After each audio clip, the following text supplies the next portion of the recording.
Hello everyone. तो आज हम क्लास 11th फिज़िक्स का पहला चैप्टर कवर करेंगे, units and measurements.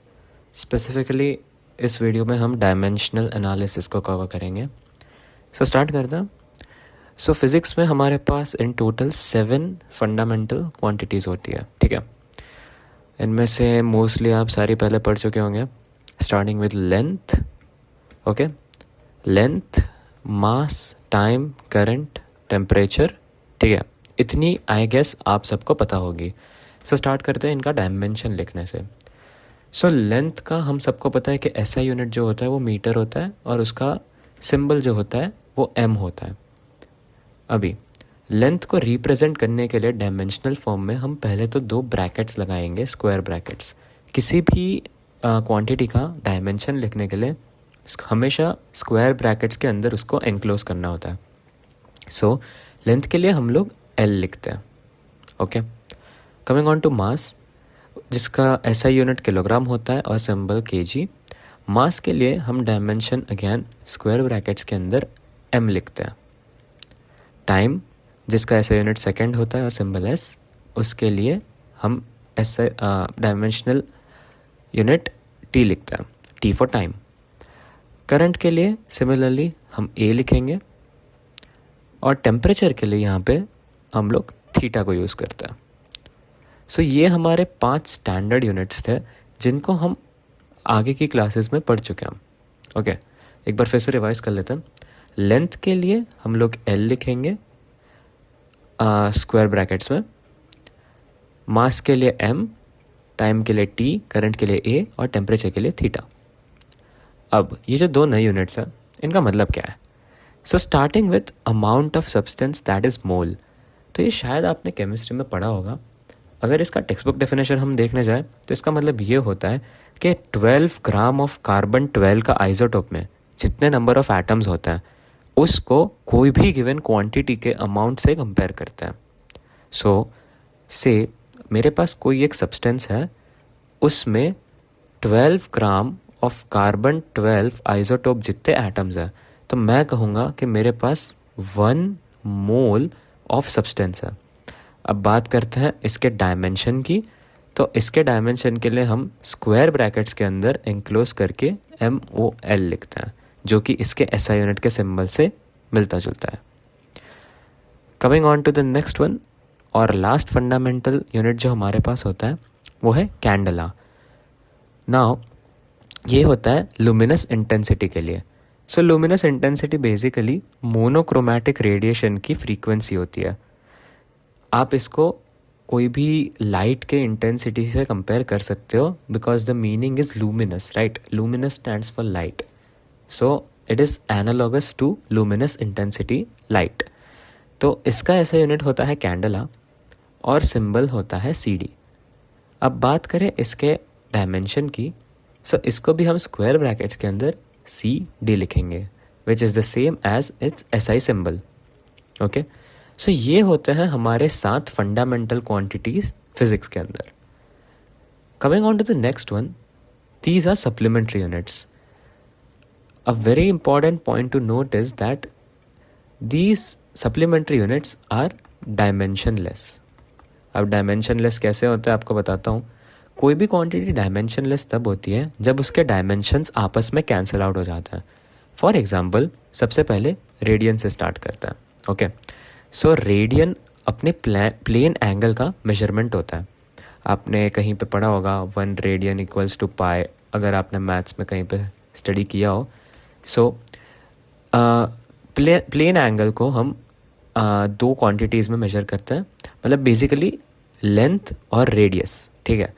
Theta equals to length upon radius. अब जैसा कि आप नोटिस कर सकते हो, ये लेंथ एक लेंथ का ही यूनिट है और रेडियस भी एक लेंथ का ही यूनिट है। अगर दोनों का मैं डायमेंशन लिखना चाहूँ तो ऊपर भी L आएगा और नीचे भी L आएगा, तो ये आपस में कैंसिल आउट हो जाएंगे, इसीलिए हम इसको डायमेंशनलेस क्वांटिटी कहते हैं, ठीक है। Now steradian is a solid angle.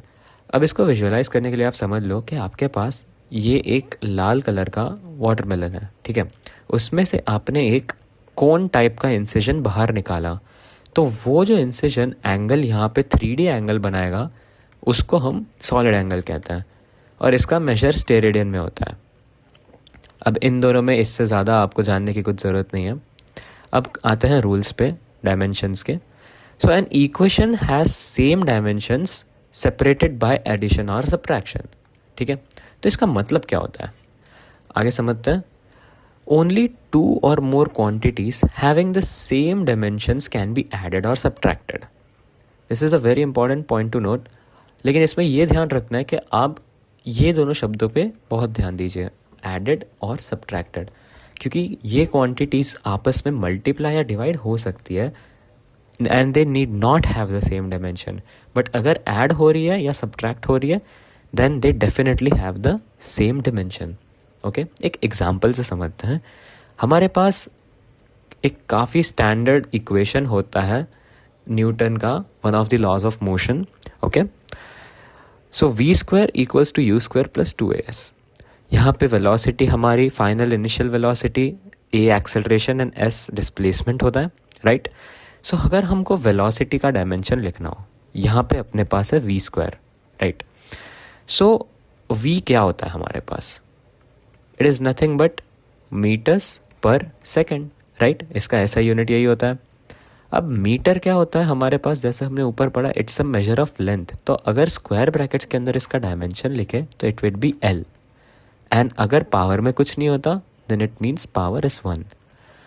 अभी S क्या है यहाँ पे, सेकेंड, और सेकेंड का हमने ऊपर ही देखा डायमेंशन होता है T, दैट इज टाइम, और नीचे भी अगर कोई नहीं है तो 1 आएगा पावर में, ठीक है। सो इसको अगर मैं सिंप्लीफाई करके लिखूँ तो आप ध्यान से देखिए ये सेम चीज़ नहीं हो गई, L1 T माइनस 1, राइट। हम ये T को ऊपर ले गए तो हमारे पास पावर -1 हो गई। So we can write this as L1 T minus 1, right. अभी क्योंकि ये वेलोसिटी का डायमेंशन है और यहाँ पे वेलोसिटी स्क्वायर्ड है, तो हम पूरा ये जो स्क्वायर ब्रैकेट है उसके आगे एक एक्सपोनेंट लगा देंगे, दैट इज़ 2, और ये हमारा स्टैंडर्ड रूल फॉलो करता है बाकी सारे एक्सपोनेंट्स की तरह। सो अगर हम इसको अंदर डालेंगे तो it will just become L2 and T minus 2, right. Similarly u square के लिए we have the exact same thing. U square is initial velocity का whole square, right. So again it will be L1 T minus 1 का squared, which again comes out to be L2 T minus 2।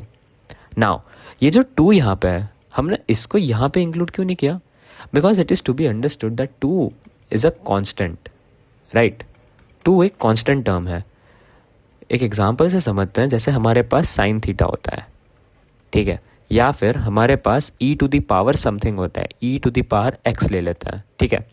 अब ये जो sine theta है, ये जो e to the power x है, ये सारे रियल नंबर्स होते हैं, आई मीन ये कॉन्स्टेंट्स होते हैं, right. And constants they have no dimension, okay, this is a very important concept. Constants का कोई डिमेंशन नहीं होता है, इसीलिए हम उनको इंक्लूड नहीं करते हैं। तो यहाँ पे 2 लिखने की ज़रूरत नहीं है while analysing the dimension formula. Very important to note, आप एक्सपोनेंट्स को इस तरीके से इग्नोर नहीं कर सकते।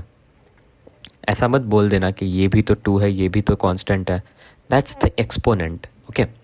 Coming back to the topic, यहाँ पे अब आगे बढ़ते हैं। U square plus 2as, right. ये पूरा as का ब्रैकेट मैंने यहाँ पे ऐसे लिख दिया।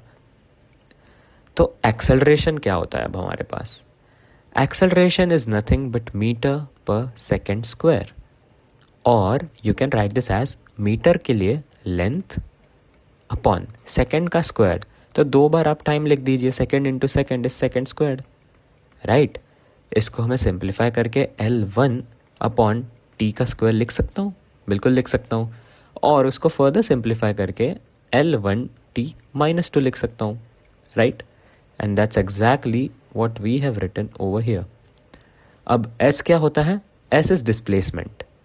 S is displacement, which is the shortest distance between point A to point B.